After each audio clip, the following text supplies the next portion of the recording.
Hey, Dennis, songa kwa light. Songa kwa light, you are dark. Songa kwa light. Oh, I need more light. Jennifer, it says you are live.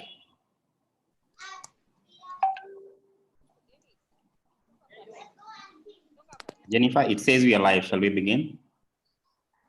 Hi, everyone. Thank you for joining us for this conversation that is very, very unique to us, especially from developing countries.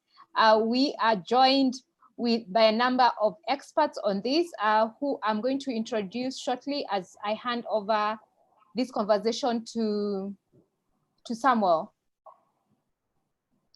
So we have, I will start from Martin, please switch on your video.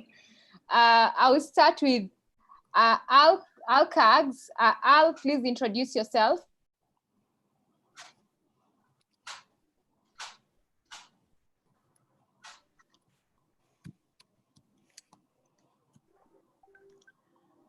Hi, my name is Al Kags. I work at the Open Institute. I am very passionate about issues of data and trying to figure out how we can bring citizens closer to government, and that is the nature of our work. And I'm excited to be here. Okay, Mercy. Hi everyone, my name is Chege. I'm the Director of Programs at Plan International, Kenya office, and I'm really glad to be here. Fatuma? Oh, you're muted, Fatuma. Unmute yourself. I'd forgotten about that. Hi everyone, my name is Fatuma Ibrahim. I'm working for the Child Protection Area of Responsibility, which is based in Geneva under UNICEF. The Child Protection Area of Responsibility is responsible for supporting the coordination of child protection in emergencies. I work as the focal point for the localization efforts for the child protection in emergencies. Basically, my role is to support coordination groups to increase participation and the capacity of local and national actors to respond to humanitarian emergencies. Thank you. Dennis? Dennis, unmute yourself. Yes, hi everyone. My name is Dennis Moogi. I'm the founder of CRESNET. CRESNET is a child-focused organization working on child rights advocacy and also special needs education. But I'm also the chairperson of Action for Children with Disabilities Network, which is a network organization for disability sector organization working on children issues. I'm happy to be in this platform and looking forward to fruitful discussion. And lastly, Samuel, as he takes over. Well, thanks so much, Jennifer, for hosting us as Mtoto News. I think you'll actually need to introduce yourself also when I finish mine. So I'm Samuel Munyuwiny. I work with African Institute for Children's Studies, but I'm here with two other hats. One as a convener for a CSO network, the Children Agenda Forum. This has been in existence since 2015, trying to improve communication and our advocacy around the SDG and children. I'm also co-chairing with Dennis the CSO response to COVID, which is through a national convening done by Kelin, looking at a rights-based approach to COVID response. Your turn, Jennifer. Okay, my name is Jennifer. I hope you guys are not tired of seeing my face. I'm founder of Mtoto News. We make children visible and ensure that children issues are not left behind. I sit in the National Child Protection Response, COVID Response Task Force. Yeah, and we are here to discuss on how we can ensure that community responds to matters COVID-19. Thank you, Jennifer. Once again, thanks to all the panelists and to the audience out there. There's a YouTube channel that you can follow us, and also through the chat, ask questions. and we will try and respond where we can. I think we all know this is quite a new thing. And in Kenya, we a little over 30 days. And definitely this has moved from being a problem or a virus associated with people who travel and people from China. It's now in the community. I think from the Ministry of Health, we are all aware now that we are having a community phase of where the people are getting new infections. And in my opinion, and I believe these panelists agree, that that requires or demands a community intervention, therefore. It's got to be community driven, and also that it's not just about a health emergency, it's also a social and economic emergency. So we believe that as civil society organizations, I want to think there should be a role for them, and that is what we want to try and define here, to give some checklist or templates that our fellow colleagues in civil society, community-based organizations can then pick from and be able to contribute to this response in an effective manner. So I'm really grateful that we have these panelists, and especially for Fatuma. Fatuma, I know you've had quite an experience, and even with your role as localization. If you allow, I want to begin with you. We all aware that while there've been emergencies, and yes, we can pick somewhere manuals that say what you do in terms of emergency preparedness and response. But COVID is unlike that. Many of us were supposed to go to the community. We are being told stay at home so that I'm not at risk and I'm not risking the lives of those I'm trying to support. So my question to you would be, is there space for community-driven response? And what would be the role of civil society organizations in such a response? Your mic. Thank you very much, Samuel. Your brief introduction has actually already put on the plate the role of civil society organizations. More than ever before, this is a local response because of the same reasons that you have mentioned. Travel restrictions, you don't have a lot of international surge capacity on ground. Restrictions of movement within the country also has made it difficult even for national organizations to be able to go to the field. So what do we have? We have the community. So we need to look at the local actors at the community level and to see what it is they can do. And there's a lot that they can do. One is community engagement. Local actors will understand the modalities and ways of engaging with the different parts of the community. If you look, for instance, at informal settlements, they have better knowledge of how or where they can work and who they need to contact when there's an issue. And around this community engagement is the big factor of risk communication. We know that a lot of miscommunication, misinformation, disinformation has happened, and who better than community leaders or people that communities trust to now give them the information about preventing COVID, or even how COVID is transmitted. All that can only be best done by the people there. They can also contribute to prevention. First of all, they'll use the local language, which some of us may, even if you are Kenyan, there are some parts of Kenya where people don't speak Kiswahili. So who better than the local people to be able to do that?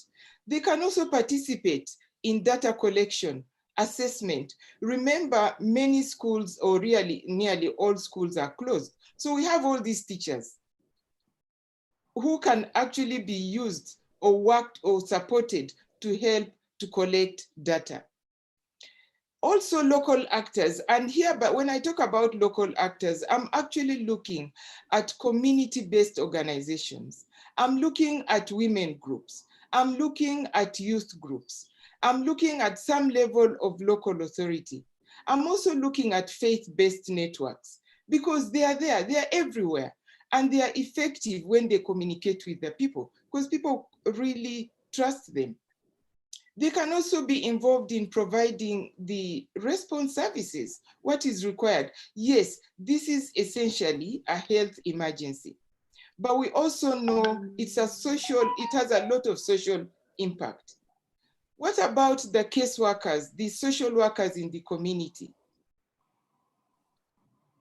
Those people can help in terms of supporting. One of the things that is coming out very clearly is the level of stress and anxiety that COVID-19 has caused. They can talk with community members, provide support, and especially now that this has reached community level transmission, there's so much more that can be done.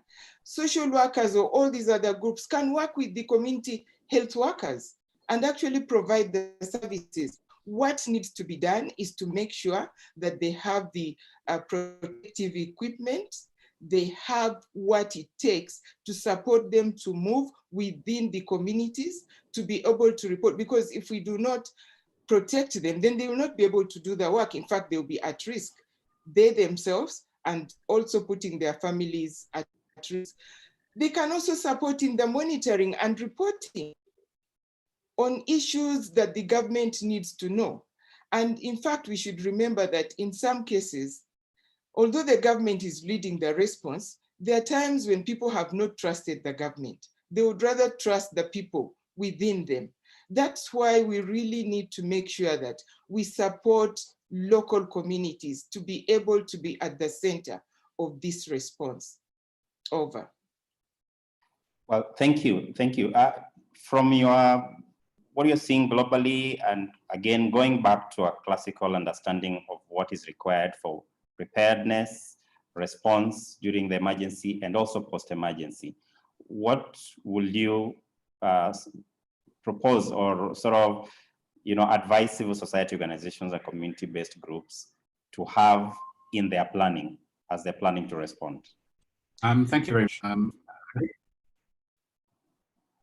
Thank you, Samuel. I think the key thing that we have to address ourselves to at this point is to appreciate that where government is focused right now is on dealing with the crisis.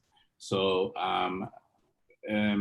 I think my remit here is to try and figure out what data is government focused on and what are the gaps that currently exist. Now, because of the fact that government is smack on dealing with the crisis, what they are really focused on is, number one, finding, identifying, and dealing with the COVID cases themselves, making sure that the people who are positive are tested on time, that people who are suspected are tested on time, and the ones that are positive, that the government is able to track and look for the contacts that they have. So in as far as data is concerned, and in that context, what government is doing is that they're using things like mobile phone information and sort of numbers, locations, that sort of thing, that sort of data to try and find the people who are contacts of this thing. The other thing that government is tracking in terms of data on a day-to-day basis that is within the medical field. We're talking about what facilities are currently able to host or able to house people in quarantine, people who are positive, the number of ICU beds, the number of hospital beds that are available, the number of medical doctors, nurses, and other staff that are available, and also the equipment that is necessary. We need a lot of ventilators. We need PPE equipment for these guys who are found to be positive, and also we need drugs to manage the symptoms, because right now the situation with COVID is that while there is no cure specifically for COVID, when a person turns positive, what is generally treated is the symptoms that they're having. So there's medication for fever, there's antibiotics if it has gone to the lungs, there's pain medication, there's all those medications that currently are available. So these are the things that government is tracking at a #1 level. The other thing they're tracking is, of course, security. The security forces that are available, the equipment, the protective equipment that the security forces have, so that they sort of make sure that people can be managed. Now, even as that is going on, COVID has caused government to lock down the country, to take very radical measures that allow us to sort of stay home, social distance, so that it enables for the disease not to spread as quickly as it currently is.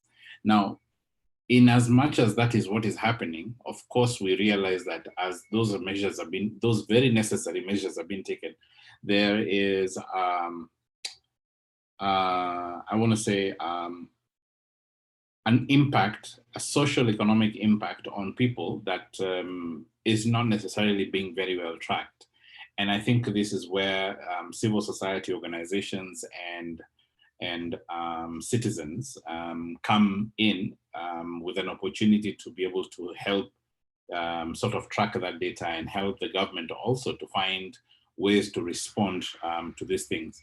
The sort of information that I'm talking about here is, #1, I think most urgently is availability of food and water within communities, and also the cost. There are many instances where a lot of people are going to starve because of the fact that they sort of eat on a day-to-day basis. They eat when they get money for today. So they will go, they work, they get money for today, they eat today. Then tomorrow takes care of itself, so to speak.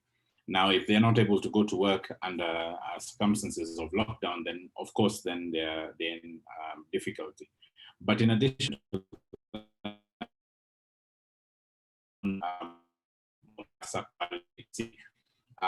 the situation then is that the places that provide these towns with food are also restricted in terms of how they can bring food and so on. Yes, food is still coming into Nairobi. Yes, food is still going into Mombasa, but there's a significant restriction, and that restriction then causes shortages in different communities, especially within lower income neighborhoods. Yeah. Oh, very, very good points. And one of the things I mentioned when we began preparing for this was, I'm sure as a community member, there's data that keeps coming, and honestly, it just creates panic rather than really give me an indication that we are in control somehow, or that we are tracking what is most important for me as a community member. When the Cabinet Secretary for Health gives us that now we are at 225 out of 9,000 tested, how important is that data for us as a community member? And is there a space where we can find the other data that really are equally essential for us? You know, just exactly what you're saying. Where do I find the data on how many people are hungry in my neighborhood? What do we do about that? So the current situation is that it is not very possible for even civil society organizations and citizen groups to collect quantitative data because of the lockdown restrictions that currently exist. This is just fact. When people, even if you decided to, for example, use the Nyumba Kumi system, and people have to go out to try and get quantitative data, then they're putting themselves at risk. And a lot of them are within the category that is what you call higher risk. They are already in a higher risk group. But what we have done at the Open Institute is that we've been working together with a number of civil society organizations, and what we've been trying to do is to figure out, are there ways in which we can track observances or observations from citizens who then post on an app the information that is currently sort of needed. For example, is there a way that we can get a citizen group in Nakuru to begin to post? If you go to the app, it's nuru.live, it's called Nuru. And if you go to online, you'll find it on nuru.live. And when you go there, one of the things that you'll be able, and you download the app, you'll be able to update for yourself what is happening within your community. You'll be able to say things like, people are fighting over food today. We have not had water since last week. Now, if you have within one community a number of people complaining about the availability of water, then you are able to begin to see that within Nairobi, within say Westlands, there's an issue with food. And therefore people then start, we can then figure out ways of responding to those particular places. That's the general idea. And I think that's how, as civil society organizations and as citizens, we can possibly help us to improve. A lot of civil society organizations have... On that, Al, it is expected that healthcare workers will be more the frontline teams, and there are existing structures that have been used in this country and most developing countries, especially community healthcare workers. Some of these fellows have equally, in fact, a list of households that they are responsible for. A number of households, especially in countries like Kenya, do have access to phones, even if they're not smartphones. Is this being explored anywhere? And perhaps a bigger question is, where will such data go to, and how does it find its way to the national response team? So I think that I think that's actually the point I was going to go to say that as civil society organizations, there are many organizations that already have access to these community healthcare workers and even community leaders. What the opportunity is, first, the information has not been tracked. So secondly, the opportunity here is for civil society organizations to mobilize the community leaders, whether they be community health workers, but even others, to use their phones, to use their networks within the communities to track what is needed, what information is required. For example, easily track with the family mostly in need of food, what shortages currently exist with regard to water, what shortages exist with regard to healthcare, and I'm talking about healthcare being non-COVID related healthcare, because maternal health is an issue, children health is an issue. These are all issues that community health workers can be able to track. And what we are offering Nuru for is for them to perhaps use that, so that that data then is available to not only the government, but to also other stakeholders to sort of begin to provide support to those people. Let me request Mercy to come in. I know you've had the Vurugu Mappa that has been used, for a while now in the coast region especially. Is there an opportunity for that? And how can it go beyond where your project areas are? Yeah, thanks, Sam. And yes, we have extensively used Vurugu Mappa in Kwale and in Kilifi. And just before we came to lockdown, we had the last testing before Vurugu Mappa is actually integrated into CPIMS. So unfortunately, by the time we went to lockdown, this had not been finalized. And although the app now has been transferred to the server at eHealth hosting for the Department of Children Services, it cannot be used beyond Kwale and Kilifi. I checked about yesterday or the day before yesterday, and yes, the community health workers and the community volunteers who have access to the app are still using it. And we can see a lot of communication going on, and also now being manually put in CPIMS. But I think that is something that I would really commend the Department of Children Services for, the fact that they finally agreed to adopt the app and integrate it to CPIMS. Now the rollout is what would really have supported us in this crisis. But unfortunately, we have not been able to roll it out in the 47 counties. So I think it's a lesson that and a missed opportunity that probably we need to think about very seriously as a children's sector immediately after we are back to normal. Mercy, I'm tempted to say, I mean, we need this Vurugumapa now, but you're telling us to wait until we come back to normal. What do we do? Yeah, I know, Sam, and it is very unfortunate because the integration to CPMS had not happened, and it takes a bit of initial investment because you need just an ordinary phone, not a smartphone, but you need a phone, and you need people to be trained on that. So now the opportunity Mercy, are we able to collect our own CSO data? I know there's a process of government checking to validate and all that. But where you have nothing, I would rather have data with some percentage of error than completely nothing, so that we have what you have, we have the Nuru Live, and we begin seeing whether there's a trend. Can civil society get access to such? I know you can't make this decision fully on this call, but is that something can be considered? Okay. Yes, sure. Maybe, Jennifer, it would be a good time for you to also tell us, from a National Child Protection COVID Response Task Force,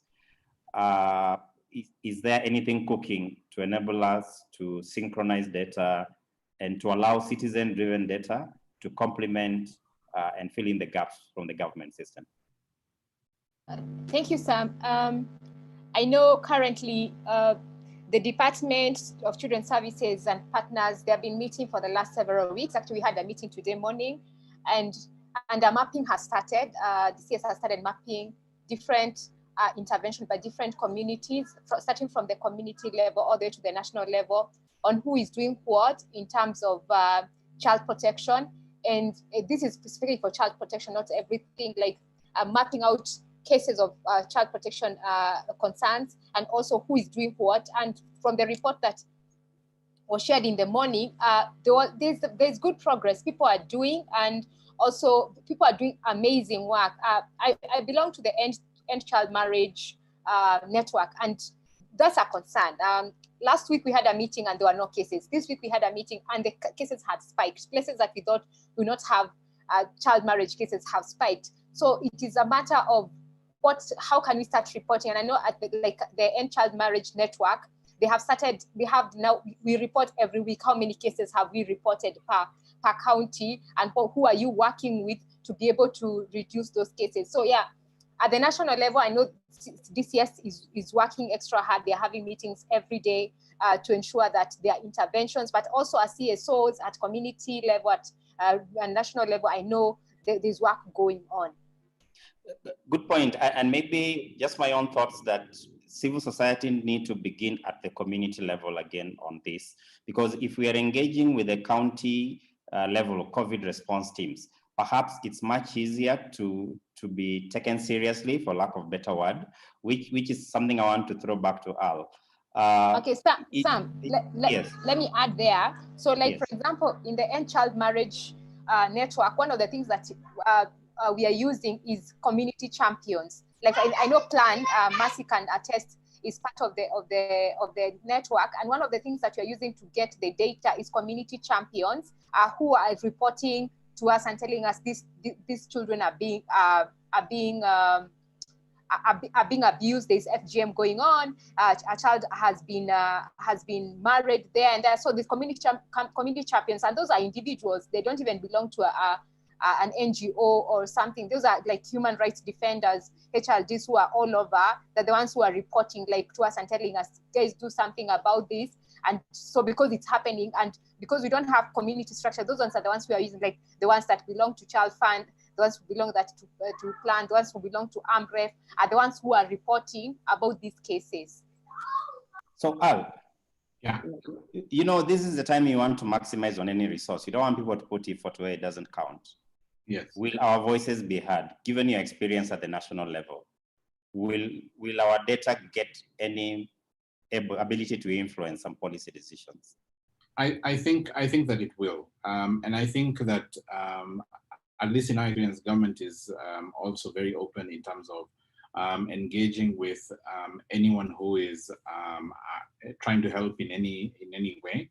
I think one of the big things that they are doing is that they are, of course, quite overwhelmed with a lot of the needs, because of the fact that we do have a shortage of medical equipment. We do have a shortage of PPEs. They are getting better, but information, structuring information, especially for the security and for the humanitarian response guys, is significant. If, with your permission, Sam, I just want to show you what citizens are currently doing on Nuru.live. If you're able to see the screen right now, this is actually information that is coming, that there's a column here called user feedback. And what you can see is information that people are uploading from their spaces, wherever it is that they are. They're talking about issues of the price of masks has incredibly been hiked. Organizations in Kapsabet are giving information. We've got information about youth being sensitized. So what community leaders are doing and the way that they're using the Nuru app is by simply uploading whatever it is that they feel is important for the world to know. Now, as you begin to see that on the left side, you begin to see that there's issues of discrimination that are beginning to arise. Especially from a human rights standpoint, you will find that a lot of the human rights violations that will happen during a situation of scarcity like this one will arise from citizens themselves, not even from government, where people begin to discriminate each other. There will be issues of restriction of movement, there's issues of shortages of masks and so on. So what I am essentially advocating for, or what we are essentially advocating for, is for civil society organizations to bring as many of their people as possible to begin to share information that then begins to, when you have enough information coming from different sources, then it all begins to coalesce itself in one place.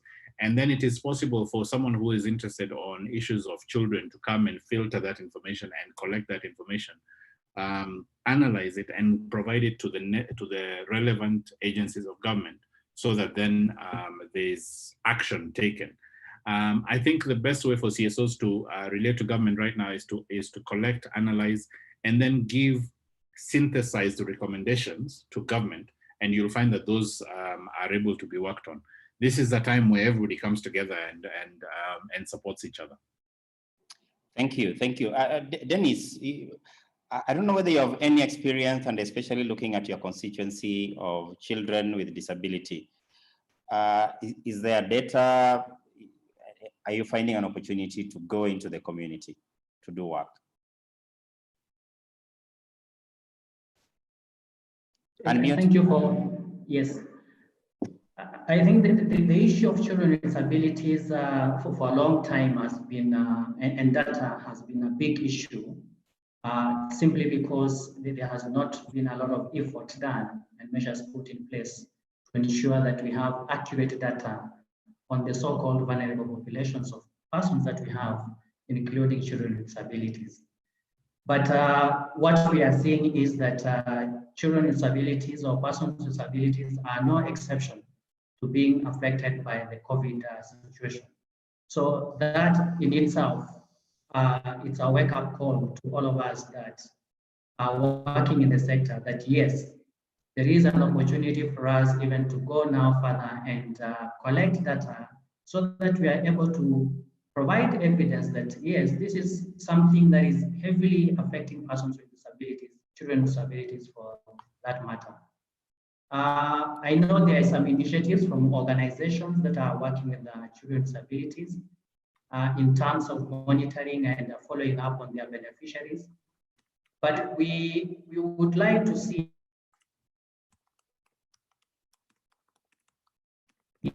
such kind of initiative, because for proper planning and interventions to be put in place, we need a national kind of data, as opposed to where we have segments of data, pieces of data littered all over. So Dennis, so in your neighborhood, for example, or in your project area of operation, will you say that the current response as is planned, and I hope Jennifer or Fatuma could get ready to also tell us what should be in the minimum package of response to COVID, at community level. But for you, Dennis, what will you say is missing out in the current response, especially at community level and looking at special populations like the one you mentioned? Yes, I think one of the things that I've clearly mentioned is that issues of persons with disabilities are not very visible in the current response. And that leaves the population to be much more vulnerable, double or triple the way they are at the moment. When you look at examples of, take simple examples of children who have several conditions, like those that are suffering from epilepsy, those that have Down syndrome, those that are having autism. These are children who are on frequent medication. And when we get reports that the essential drugs for these children or for these people are not available, then it raises a big concern on the access to the right of health for this population of people. Even the communications that are being done in the community or from the national level themselves, what we are saying is that they are not accessible to communities or categories of persons like the deaf, who cannot really interact so much with a lot of print material which are available. Those that have intellectual disabilities, of course, they have low abilities to read written materials. So what we are saying that there are huge gaps, that the information itself is not accessible to them. So a number cannot relate to understand what is happening around them. And this is perhaps why we are seeing some spike of cases, violence on persons with disabilities. We have some cases reported across the country where a person with hearing impairment was actually brutalized during the curfew period. Another one who had some other challenges was also brutalized and succumbed to death. And this is because even the general public has not been made aware to understand how do they support persons with disabilities during this time. Maybe a quick one on that, Dennis. And my organization as African Institute, we are working with a few other organizations, like Camellia organization who have mental health clinics, with Open Society and others. But what I'm missing here is our current frontline workers who are healthcare workers, and are you finding them sensitive to these social dimensions of the response? Or I don't know if you have any experience, and I will also encourage Mercy to respond to that. Maybe just to respond to that, I can say, you know, being sensitive is one thing, but also having the knowledge and skill to address or to, you know, deal with the challenge is also something what to consider. Yes, they might be sensitive, but where that person lacks the accurate knowledge or the skills to address that kind of scenario, you know, it's already a bottleneck in itself. Take an example, the health workers. How many are able to communicate in sign language, for example? Very few have got that kind of training in sign language. And look at police officers, for example. How many are able to understand that persons with autism react in different ways? Where there is noise, they become very hyperactive. Those that have intellectual disabilities, you know, yes, they are used to some kind of order. So when that order is distorted, it confuses them. So when we have a curfew, what does it mean? You are likely to find a person with intellectual disability on the street, not knowing what is happening, and is likely to be yes.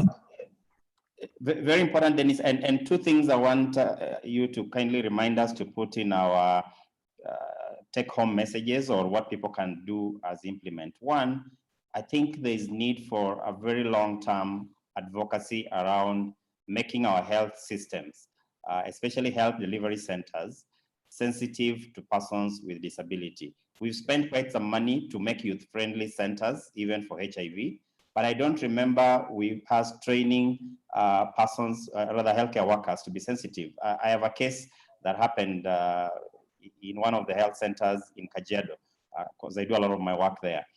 And a couple, you know, walked in, both the husband and the wife are not able to speak. And the nurses were heard saying, so who is going to attend to those ones? They can't even speak.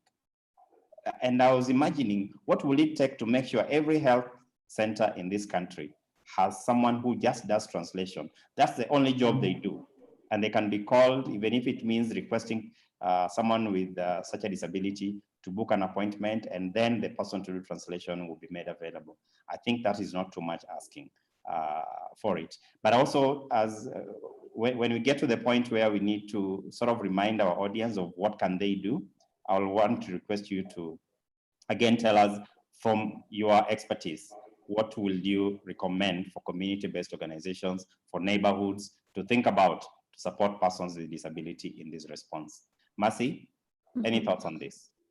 Yeah, thank you, Sam. And you raise actually a very critical point that there are times when we are sensitive towards everybody else, but not people who have certain disabilities. And yeah, when we think about persons with disability, we think about people on wheelchair. But yeah, autism, like Dennis says, is really a unique disability where the reaction might even seem violent and might be misinterpreted, and you find those people being harassed in their communities, and especially by the law enforcement, because nobody understands what they are going through. But yeah, I think I have a very good experience in one of the informal settlements where we are responding, and that is in Kaberi. And when we distributed the hand washing stations, there's one particular girl who came and said, out of all these hand washing stations, there's none of them that is friendly for the people who come in wheelchairs. She just put it as plainly as that. And that actually got us thinking about where to position the hand washing station. So the community health workers might not know exactly what to do. And because fortunately, the largest population is those who can be able to move themselves around, we tend to forget. But I'm thinking about what you've said about the health centers. The health facilities actually being able to have someone to interpret. How about that being incorporated in the training of the community health workers and even the medical staff? So that you don't need anyone to interpret, you have the basic sign language that you can be able to communicate with a patient or with a client who does not talk. I think that is a more long-term solution that would really work well for us. And in this case, maybe one point of advocacy really is to make sure, like we are talking about children in the children's sector, we are not hearing much about them, and we are all up in arms and we want them heard. I think we need to shout as much for people with disabilities and very specific interventions for them. Because right now, they may not be able to go to work. Parents with children with disability have it even more difficult because with the lockdown, they might be facing some other social issues that we are not even aware of. So I think it is very important that at this time, the government is hard to be talking about persons with disability and their plight also included in the national response plan, because I think that right now that is not there. So I think it is very important that we come out and talk about it. People like Dennis and other organizations, and even for us who have occasional interaction with people with disability, I think that's a voice that has been left out and that needs to be heard. Thank you, thank you. And allow me to mention, I know some organizations, including ourselves, are already developing videos that can be added to the Ministry of Health portal for the continuous medical education. So maybe what we will require is to know, I don't have that information, but if anyone has, who is a focal point person, so that as the health workers remain the front line, then they are sensitized on how to address child protection. For example, the mandatory reporting of any existing ongoing child abuse case. How is that happening? Are they equipped? Do they know which number needs to be called? But also importantly, that we need to see the county coordinators for children, the volunteer children officers, engaging with the county response teams for COVID, so that it's not largely a health-driven or a medics-driven response, but then they become sensitive. Fatuma, I want to request you to kindly take us back to what will be in a minimum package for responding to this kind of an emergency. if a CBO today says, oh, I listened to this webinar and I think I want to do something in my community, what should be in their checklist of planning? I think first of all, before you even get there, we would need to identify or support, like when I talk about we, I think I'm more likely talking about national NGOs, to identify the community-based organizations in the different areas, particularly priority areas. You need to see where is it that we need more support. So identify those community-based organizations and other networks, and also identify what capacities they have so that the minimum package is actually linked to the kind of work they can do. I think one thing that, in fact, listening to the other panelists, that is coming out is the issue of information. How are these people getting information? And what kind of information are they getting?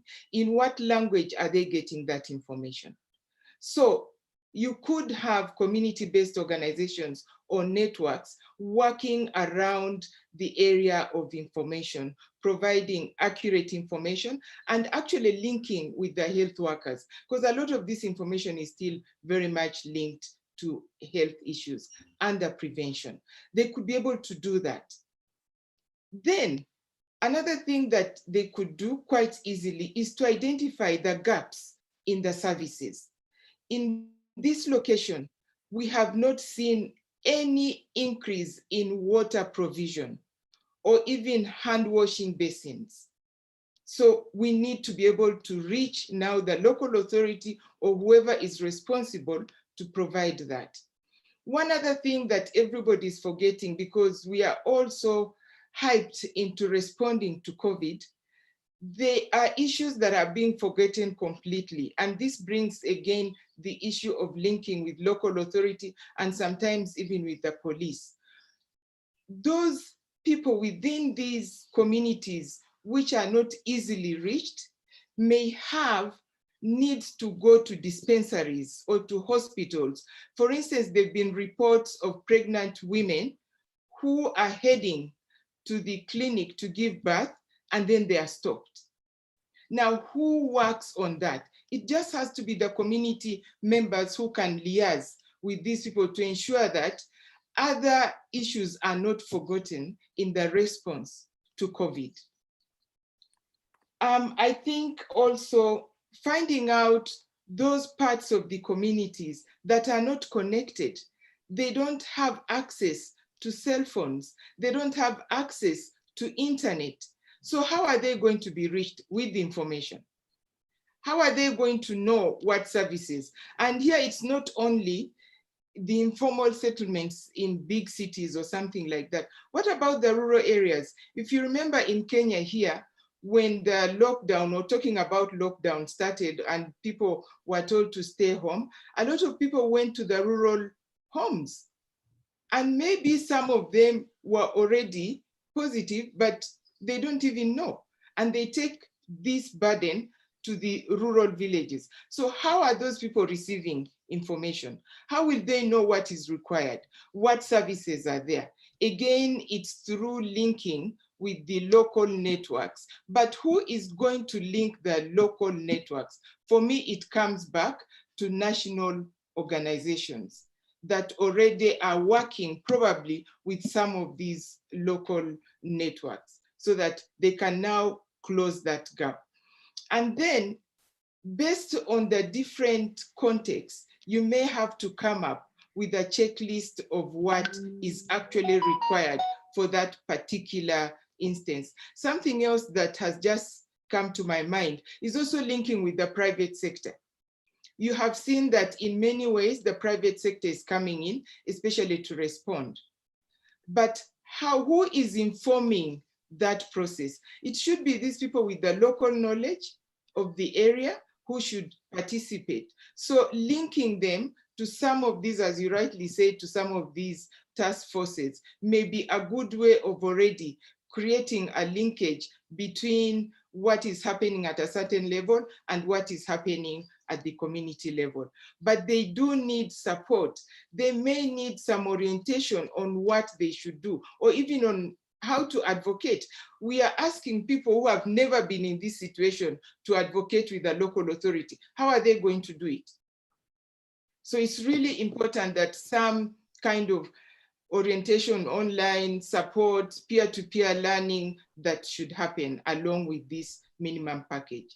Thank you. Over. Thank you, Fatuma. That reminds me, from Children Agenda Forum, the SDG advocacy group for children, we've been trying to map out who is working in which county, have a lead agency. And I think those kind of lead agency will be really appropriate to then identify the CBOs that they usually work with and share information, maybe have their own county level WhatsApp group and say, this is what I'm doing here. And if we have the tools like the one Al are providing of Rugumapa and others, we could quickly get more data, or even just use a simple Google form that then, you know, when I enter data, I can see what the other person has already put in to get out of this call. Al, we had a conversation with you, and I was giving you an example of Kenya Association for Intellectually Handicapped, who we work with in a partnership. And they try to distribute food and other supplies to persons with mental disability in the slums in Nairobi. But now what they have gotten to understand is we are being told, please don't distribute things, take them to the county government or central place. And they are asking the question, how will we know that what we gave will get to the target group that we've always supported all these years? I think by my understanding is that there's been some confusion when that announcement was made in the media, even amongst the administration officials. The good thing is that following a conversation with some CSOs, there was an intervention done by government. There was a set of guidelines released by government of how humanitarian initiatives should be done. And I think it's there's already a set of guidelines that we can follow, and I think for as long as CSOs are within the guidelines, and the gist of the guidelines is that you don't have to take it to the administration for them to do the work, is that you have to make sure that they are aware of it, because of the fact that they are able to help you to control the crowd. I think what government was responding to at that time was a number of humanitarian activities that were done by some private sector and CSOs, in which there was scuffles that ensued with people fighting over the thing, and social distancing then became a complete mess in those situations. As CSOs, we might not have the capacity to organize the community to social distance, to be orderly, and so on and so forth. But if you work together with the administration, then you will make sure that the things get to places. So I think the basic arrangement with for CSOs is to make sure that we bring the administration with us as we go to do the humanitarian activities that we're going to do. And if you don't mind, if you have links to those guidelines, sometimes not all of us have access, you can post them to the YouTube link so that anyone else can download them from wherever they are. Maybe before you leave, in terms of some to-do lists for CSOs that are listening, will I be right to say, one, there's space for CSO generated data? Perhaps it will even make it much more acceptable if we engage the local authorities wherever we are working from in telling them this is the data I have, but also that civil society organizations need to strengthen their own existing networking platforms. That gives them an opportunity to speak loud and for their data to be counted, because you may have your own data. If every one of us walks to the national response team with their own data, it may not make much unless it is synthesized, it's analyzed, and we are all agreeing that there is some level of science acceptance in terms of the methodology and or whatever source we are having. Anything else you want to give us as a take home?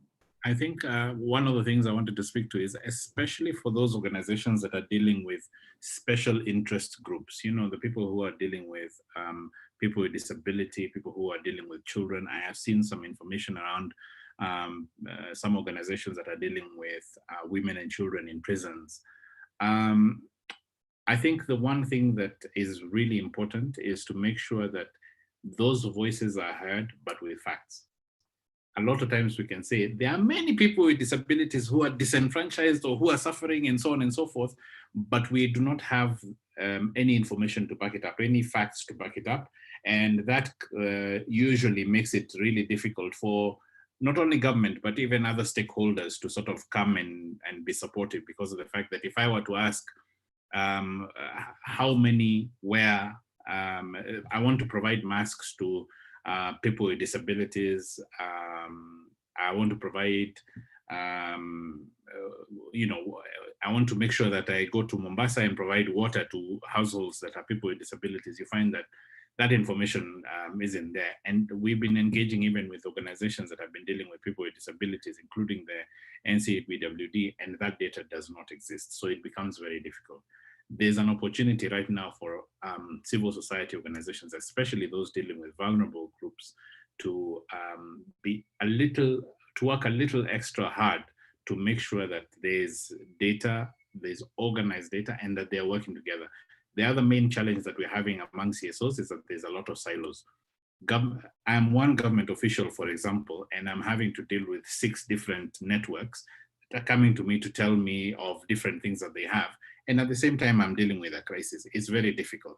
So the one thing that as civil society organizations, we really must emphasize and try and do very strongly is to come together so that now, when we go to government, we go with one unified voice, we go with one unified set of data, we go with one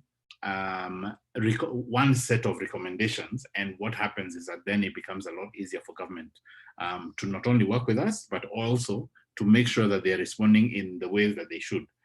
It is not in any of our interests for a government official to waste time meeting with different people, where he could meet with one person and then make sure that he goes out to do the right thing. So I think that is the main takeaway that I would have here for civil society organizations. We're in the testing phase for Nuru, and we're looking for as many partners as possible to help us to test this, to give it a lot of stress testing this week.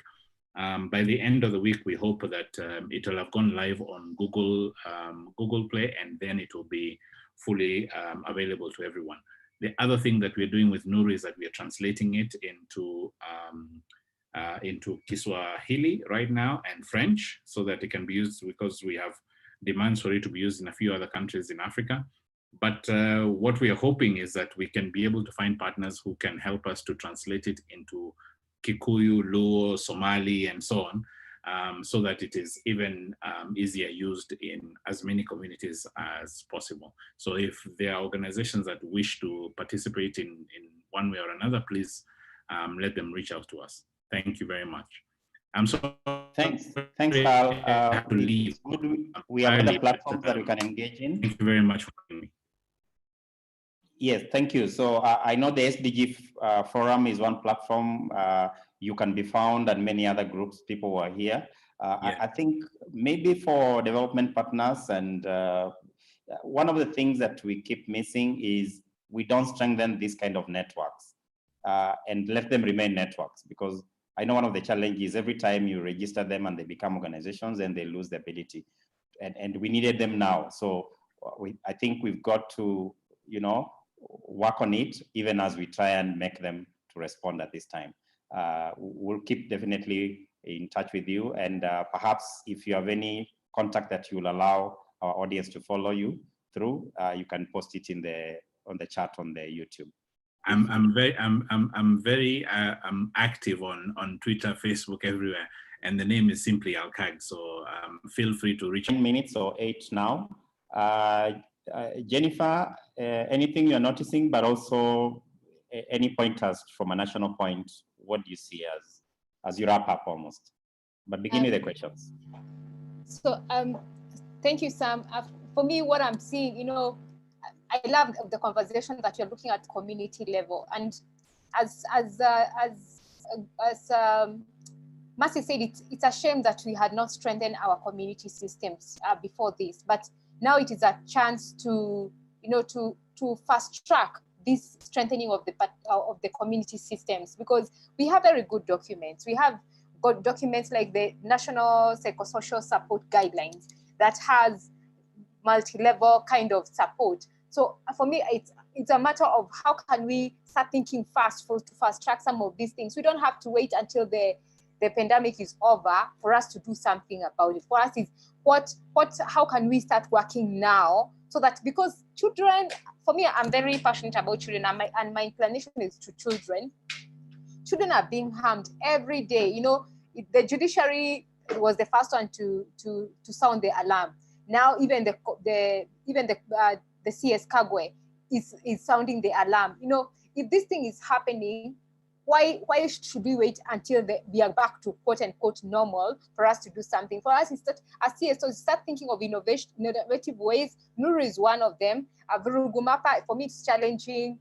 Mercy, and how can we start rolling out? Can we come up with a simple, even if it's an USSD kind of a reporting format, that we can empower communities to be able to report at community level, so that the intervention starts now. We don't have to wait until the end. So we have a number of questions. Thank you guys who are watching. We really do appreciate. We have a number of questions. We have Naomi, and probably this question I'll pose it to Mercy, who is also in the National Response Committee for Child Protection. So the question is, any report about children in quarantine, are they receiving child-friendly services?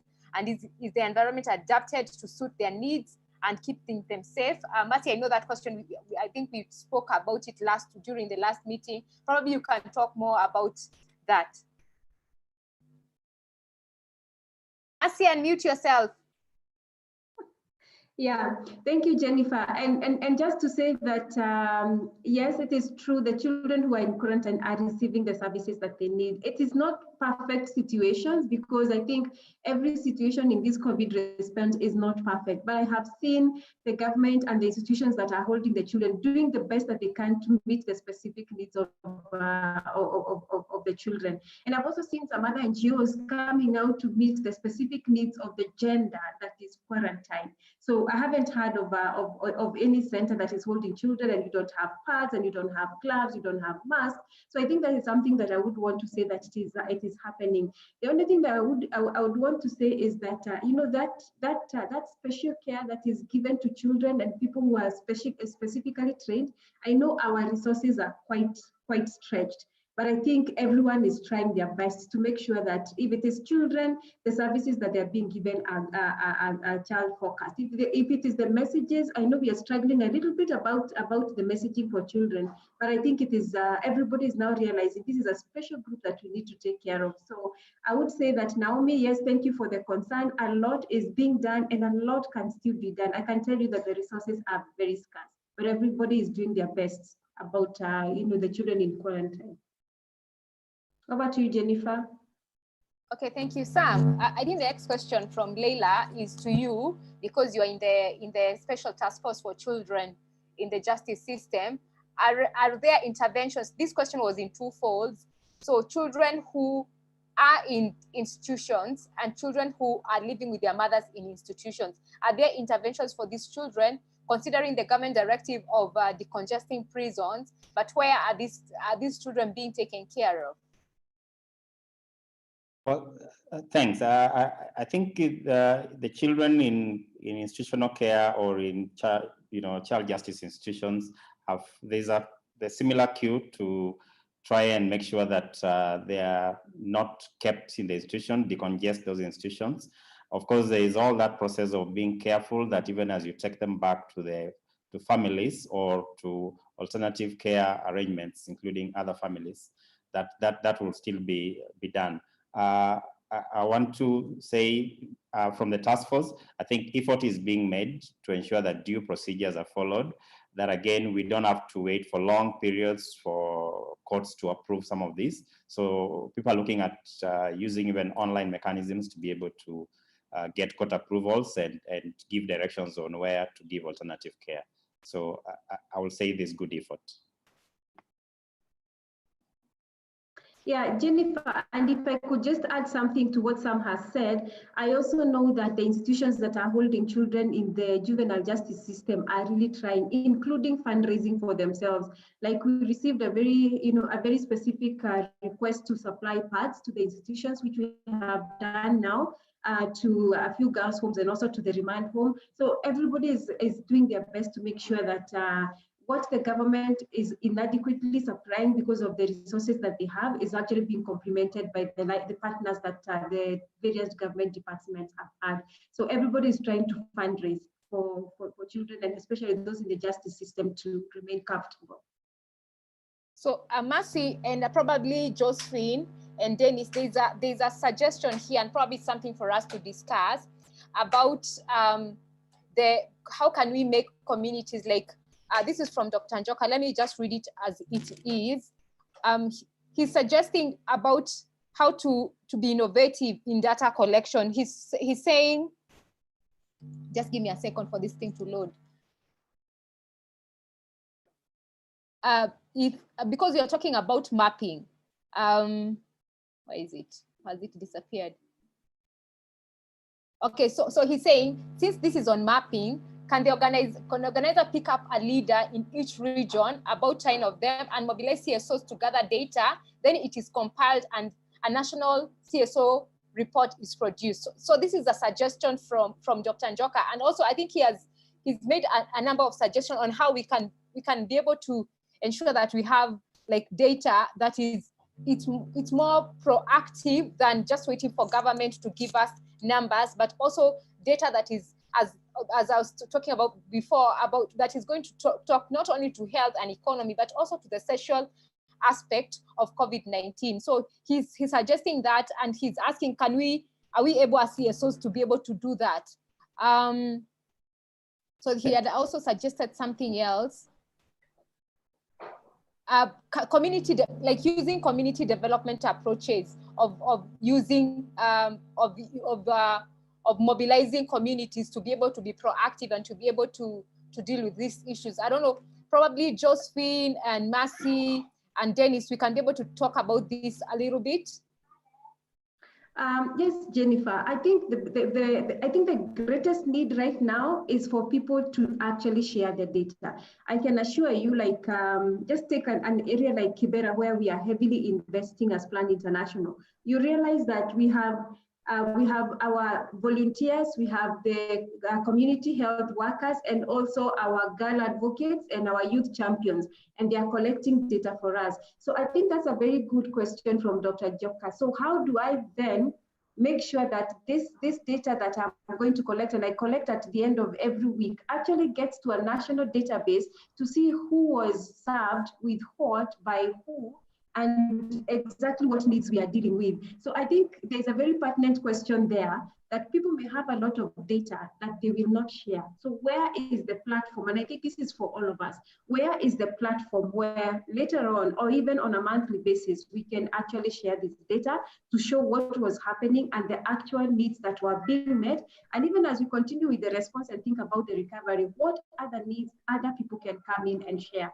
The data may be there, but how to share so that somebody like Dr. Njoka can know what Plan International, what Save the Children, what World Vision, what Childline Kenya is doing is what is now the real issue here. Again, going to Martin's sentiment, where is the coordination? I think that is what we need to really think about.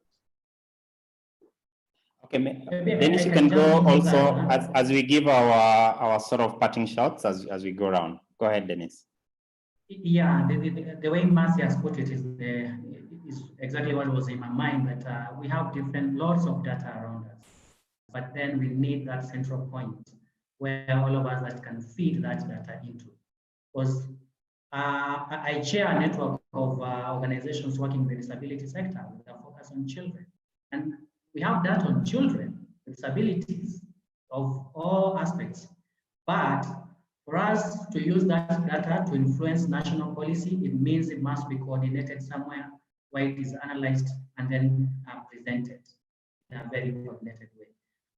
Maybe as part of my closing remark, what is coming out clear in this webinar is that, one, on matters data, then we realize that there can be different loads of data that can be collected on whatever one wants to focus on.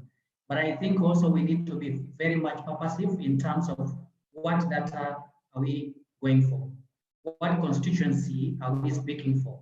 This meeting is coordinated under the umbrella of Children Agenda Forum. So I would say that our underlying data that we should be looking for is data on children.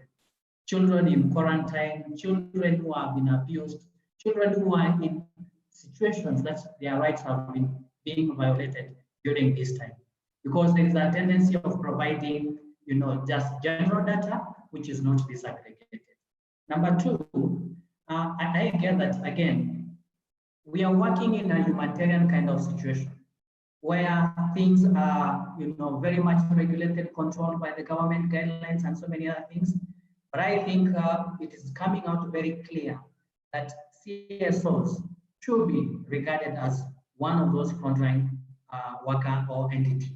And that means then that any guidelines on maybe social distancing and the quarantines and the curfews should not hinder delivery of services to the affected communities by CBOs. And I think this is something, an advocacy item that we need to carry, all of us outside there, so that as we are engaging, we should be flagging it out and say that we need to continue working to reach out to the most vulnerable in the community. Coordination is very key, and I will be looking forward to platforms like Children Agenda Forum, Action for Children with Disabilities that we coordinate, to provide that coordination role, so that at least we can coalesce at one point, maybe at the national level, where we are represented by Jennifer, to channel this information and data that we are having.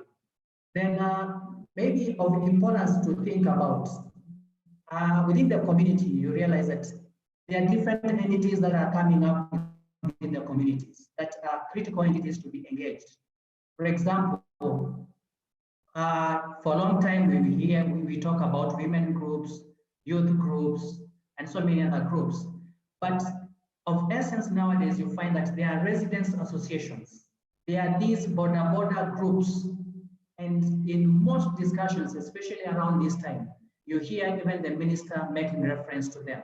So as a community response approach that we want to mount, let us remember to map out who are these new emerging structures within the communities that are critical for us to engage with. The border associations are very critical. When you talk of, when you think of even things, supporting things like food deliveries to affected families or communities, they can play in hand.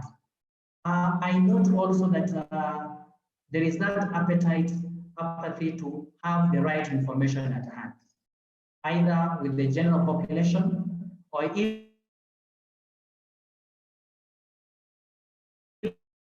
the organization that a number of guidelines are out there from the government, from the Ministry of Health, but the trickle effect down to the lowest communities, down to the entities, is something that we need to look at. Those of us that have access to these guidelines, share them widely with the other entities that are working with us. Thank you. Thank you. Is Mercy still there? Any parting shot? Yes, Sam, I'm here. I almost dropped off, but thank you so much. I think for me, what I would say is that there's a question that was posed about how do we enter into a community? And I can tell you that the communities are so willing to work with anyone who comes with the structured way of helping. We went asking who is going to man our hand washing stations. We don't even have enough hand washing stations to be manned, because people are like, we need to end this crisis and we are in this, please involve us. There are places where CSOs who are working at the national level and even some at the community level cannot access. But we have community members who are there who are willing to work with us. So let us talk to them. Let's work through the local structures. Let us work through the local government. And I can tell you, to end this crisis, we have a lot of goodwill from everyone in the community. And I think everybody is doing their best for us to go back to a better place than where we have come from. So thank you all so much. I'm happy to be part of this discussion. Thank you, and we hope we can know how to explode Vurugu Mapa, make it available to many more soon. Yes, a challenge well taken. I'll take that forward. Thank you very much. All right, okay, all right. Sorry, Jennifer, I hijacked you. Do you want to give any order? Any other person to give their final comments? No, it's okay. It's okay. So Fatuma? the other one is guidelines. We have a lot of people asking for the guidelines. I'll take it upon myself. I'll look for the guidelines. I'll post them on Twitter and on Facebook and on the comment section of the YouTube, so that you can have them. I've asked Kags to send some of the guidelines, but I'll also look for the guidelines. There are some that was just sent by the AU and UNICEF. I'll try to post the links on all the platforms in the next hour or so. So yeah, thank you so much. Hey, Fatuma. Fatuma, I can see Fatuma. I think Fatuma can respond that question on communities. Jennifer, what is the question on communities, please? Okay, it's here. Wait just a second. So, where is that? The gun for children. So, like, how can, like, it's basically a response to for children at the community, and that what Dr. Joka was talking about mobilizing communities to be able to develop community-generated data instead of us being more proactive as CSOs than waiting for government to give us numbers at the end of every day. Like, how just get into that discussion of how can CSOs work together to generate data, and that's what, like, I was challenging Mercy and Kags earlier on how can we harness all that to be able to generate our own data. Okay, thank you very much. I think on the question of data, that has been discussed quite a lot. I just want to add 2 points to that. One is that the older children should be involved in this process. I think one thing I'm noticing with much of the work that is going on, that there isn't enough child participation in all these processes. We need to bring, especially the older children, into some of these discussions, the planning, and even the response. Second thing about the data is, when we talk about data, we are always talking about collecting, bringing, and then developing, but you hardly ever hear about that data going back to the people who collected it in the first place so that they can also use it. We need to make sure that that happens and find ways, because otherwise they feel that it's going, it's never coming back to them. So I think that's an important point. Once those people, the entry points are identified, who bring the data to wherever it should be, whatever the analysis, the decisions, what is going to be used for that data should be communicated back to the community. In terms of my concluding remarks, I would like to say that this was a great opportunity to be on this webinar, to hear what is going on with the other panelists, great ideas. So I just want to say that there is a very important role of especially local actors at the community level in the preparedness and response to COVID. However, we need to make sure that they are mobilized, and I don't think, from what I'm hearing, that we've really had a good process of mobilizing them. We have to agree, in Kenya, we still have some level of movement. We can couple that with the online work that is happening. Mobilize these community actors, the community leaders, whoever, I think it was Dennis who talked about these emerging groups. How can we get all of them together and work with them? So mobilize, coordinate, but also have a mind shift, because the mind shift has to come from the national organizations. How can they work better with the local actors, but the confidence of the local actors to feel that, yes, they have something to offer, because usually they feel nobody really thinks about them. They are very timid, not confident. We really need to help them to be able to do that. Thank you very much. Thank you. for me, this conversation is very, very important. And as we move, I was telling some people that nowadays we are living the biblical times of give us today our daily bread, because tomorrow things will change. And things have, since the last 4 weeks, things have evolved so fast that you don't know even how to plan for tomorrow. And it's for me, this conversation, it's sometimes you feel as CSO is as if you're doing catch up with government. Instead of us being partners, we are doing catch up and trying to catch up on what they are doing. But for me, I think it's about time that we are partners with government, so that we are co-creating some of these solutions. If they are, like now they have an issue of gender-based violence, increase in domestic violence. We know, for us, we know what that means to children. We are seeing children being exposed to violence at a very young age, children being violated themselves. So instead of government start cracking their head and start, like now I was added in a group for GBV. So instead of them, it will be the answer as you're telling them, by the way, we can already have started like this. And for us, like in Africa, we have an advantage that we are a few weeks behind other continents. So we should start learning what is happening in other countries, that we can start modeling our interventions. Like for example, what is happening in America now with domestic violence. I saw the other day, I think, is it in Britain, that they have started giving shelter places for women who have domestic violence, and that's a government initiative. Can we start doing that before we start learning? Because the pandemic is taking the same course all over the world.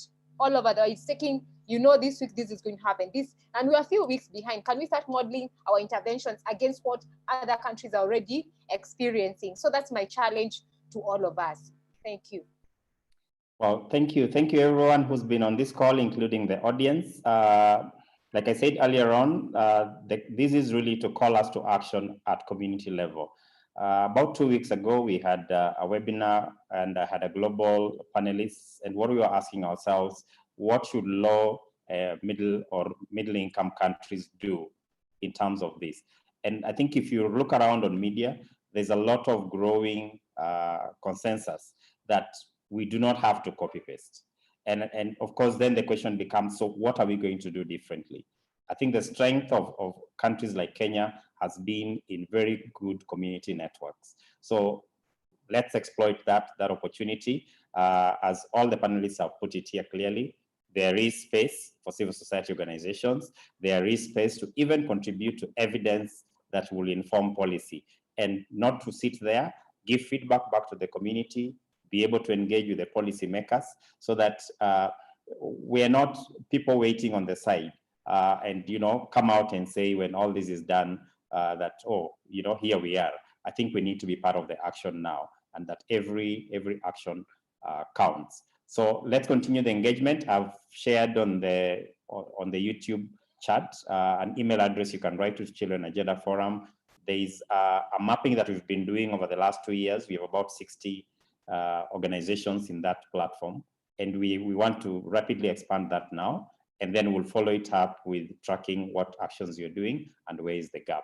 Hopefully, if we have some money, we want to put a live map, so that if you click at a county, it will tell you what are the data issues, what are the gaps in terms of interventions. I think this will help us really see a more updated or sort of current intervention that matches the need. Otherwise, thank you very much. Let's keep the conversation, but more importantly, roll up the sleeves and do something. Thank you. Thank you, Jennifer, for hosting us. Thank you guys for joining bye-bye. Bye. Thank you. Bye. Bye, everyone. Bye.